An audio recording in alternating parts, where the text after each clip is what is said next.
Vous connaissez l'adage « Point de salut hors de l'Église ».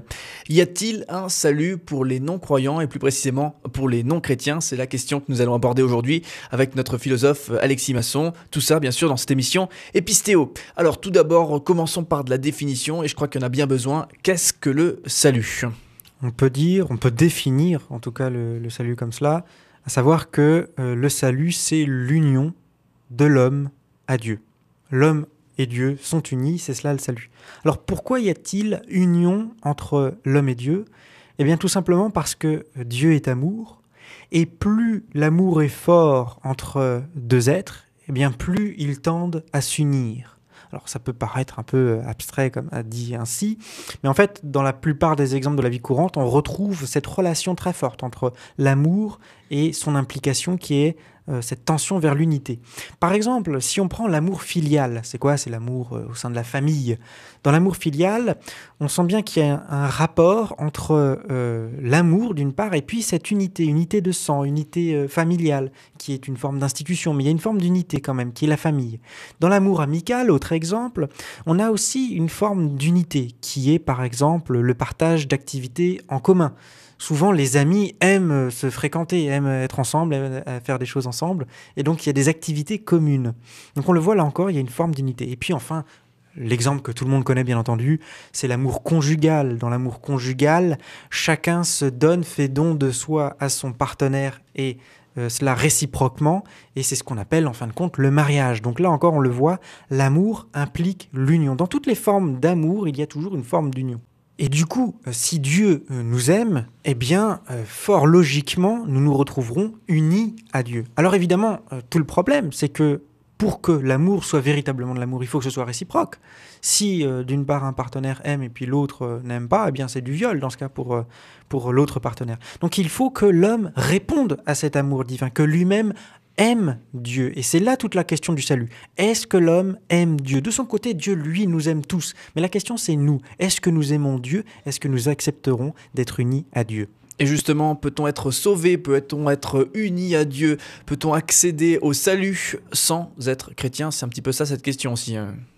Alors, pour cela, il faudrait réfléchir à la notion d'amour et à toutes ses implications. Platon disait quelque chose de très sage, je trouve. Il disait que si l'on aime une chose, eh bien, on aime chacun de ses aspects. On l'aime sous tous ses aspects. Parce que si on aime seulement certains aspects et pas d'autres, eh bien, ça veut dire qu'on n'aime pas réellement cette chose, mais seulement les aspects en question. Je vais prendre un exemple tout bête, et c'est l'exemple de Platon d'ailleurs. Si par exemple, parmi les vins, il n'y en a qu'une catégorie qu'on aime de vin, mais en fait, c'est pas le vin qu'on aime, c'est seulement la catégorie en question. Si on n'aime que le Bordeaux et on n'aime pas les autres vins, dans ce cas, on n'aime pas le vin tout court, on aime juste le Bordeaux. Voilà.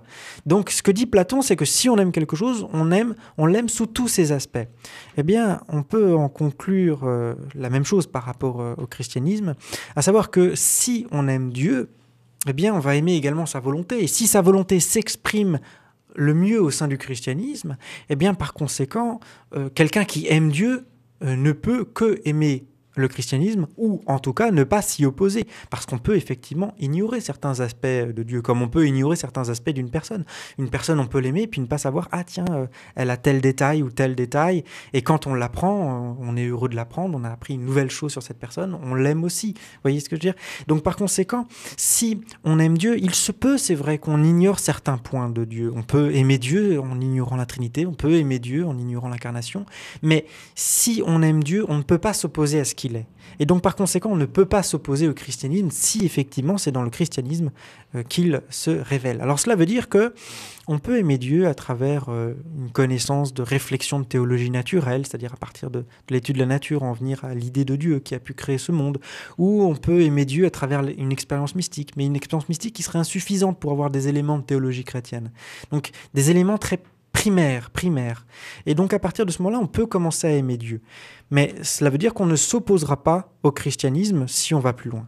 Alors Karl Rahner a une expression pour parler des personnes qui ont un amour de Dieu, mais qui est encore trop primitif, si je puis dire, et sans aucune connotation négative, mais qui est encore trop primitive pour pouvoir connaître le christianisme en tant que tel, il appelle ça des chrétiens anonymes. C'est-à-dire, c'est quelqu'un qui, par implication, adhérait au christianisme s'il le savait, s'il le connaissait, mais en son état actuel, pour le moment, il l'ignore. Alors, est-ce que c'est du coup un préjugé ou est-ce que c'est effectivement la vérité que le christianisme et les chrétiens disent oui, il faut faire plus qu'aimer Dieu, simplement comme tu le dis. Il y a des rites, il y a également certains dogmes à respecter, à connaître.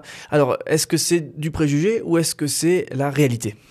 Alors, dans les évangiles, Jésus enseigne régulièrement sur la question du salut et sur la question de la loi, etc. Il a un enseignement assez riche et parmi ces choses-là, il enseigne des choses qui sont assez claires. Par exemple, Jésus enseigne que toute la loi repose sur l'amour de Dieu. Toute la loi est concentrée uniquement sur un point. C'est le point de départ de toute la loi, c'est ce point-là qui contient toute la loi, c'est l'amour de Dieu. C'est ce qu'il affirme par exemple en Matthieu chapitre 22. Et puis il affirme également que c'est cela seul, l'amour de Dieu, qui est nécessaire au salut. En Luc 10 par exemple. Il n'y a rien de besoin d'autre, c'est l'amour de Dieu. Si tu aimes Dieu, tu seras sauvé. Il y a un pharisien qui vient voir Jésus et lui demande « Qu'est-ce que je dois faire pour avoir la vie éternelle ?» Il lui demande « C'est quoi la loi ?» Et la loi, c'est aimer Dieu. Donc il faut aimer Dieu pour être sauvé. Alors évidemment, le plus souvent, on a dans l'enseignement de Jésus un additif, si je puis dire, qui est il faut aimer également son prochain. Mais cela va de soi que si on aime Dieu, encore une fois, on aime tout ce qu'il fait, et donc ses créatures. Et si notre prochain est une créature de Dieu, il est normal que si on aime Dieu, on aime également notre prochain. Mais Jésus lui-même enseigne que cette loi-là revient encore une fois au fait d'aimer Dieu. C'est vraiment aimer Dieu qui est le centre et le cœur de l'enseignement de Jésus. Alors si on en vient par rapport à la question du salut précisément, comme je l'ai dit tout à l'heure, Jésus enseigne qu'il suffit d'aimer Dieu. Mais il affirme aussi très régulièrement à des personnes qu'il rencontre, il leur dit « ta foi t'a sauvé ». Et il dit cela à des personnes qui ne sont pas chrétiennes. Il dit cela à des personnes qui sont juives, voire même parfois païennes. Et ces personnes-là n'ont aucune connaissance de la Trinité, aucune connaissance de l'incarnation, aucune connaissance de la théorie de l'expiation chrétienne. Elles n'ont aucun doctorat en théologie. Ce sont des personnes tout à fait simples qui n'ont pas réfléchi pendant des heures et des heures sur tel ou tel point de théologie et qui ne connaissent peut-être même rien de la théologie chrétienne puisqu'à l'époque, Jésus, où il est là, eh bien, le christianisme ne s'est pas encore développé. Et de la même manière, il n'y a pas encore de rite chrétien. La scène n'a pas encore été instituée. Le baptême en tant que tel chrétien au nom du Père, du Fils et du Saint-Esprit n'est pas encore institué, il faut attendre la fin des évangiles. Eh bien, Jésus dit à ces personnes-là, qui n'ont pas encore tous ce background chrétien, si je puis dire, il leur dit « ta foi t'a sauvé ». C'est juste la foi qui sauve. Et la foi, quand on réfléchit au sens de cette notion, quand on sait qu'en hébreu, ça signifie « emuna », et « emuna », c'est quoi ? C'est la confiance, l'engagement, la fidélité, autrement dit une expression d'amour. Eh bien, on en revient toujours à cette idée, c'est l'amour qui, en tant que tel, sauve. Alors évidemment, c'est vrai qu'il y a un enseignement que Jésus donne et que l'apôtre Jean aussi donne, et il insiste énormément sur ce point, c'est qu'on ne peut pas aimer le Père si on renie le Fils ou si on nie le Fils. Là encore une fois, on en revient à ce que j'ai dit tout à l'heure. Si on aime quelqu'un, si on aime quelque chose, on ne peut pas nier certains de ces aspects ou on ne peut pas dire « je déteste tel ou tel aspect de cette chose-là ». Si on dit « j'aime Dieu, mais je déteste sa volonté qui est le Fils ou qui est l'incarnation ou l'expiation », eh bien il y a un problème. Si on aime Dieu, on l'aime totalement. Alors là encore une fois, on peut ignorer certaines parties de sa volonté. On peut l'aimer en revanche par implication. C'est-à-dire on ne sait pas, mais si on savait que Dieu voulait telle ou telle chose, eh bien on l'aimerait. Autrement dit, on peut dire qu'on peut être prédisposé à aimer le christianisme ou à adhérer au christianisme si on aime juste Dieu mais qu'on n'a pas encore connaissance du christianisme. Merci beaucoup Alexis pour ces quelques explications. On te retrouve sur ton site internet, on le rappelle, episteo.com. Également, on te retrouvera pour une prochaine émission. Retrouvez les émissions Episteo sur le site www.episteo.com.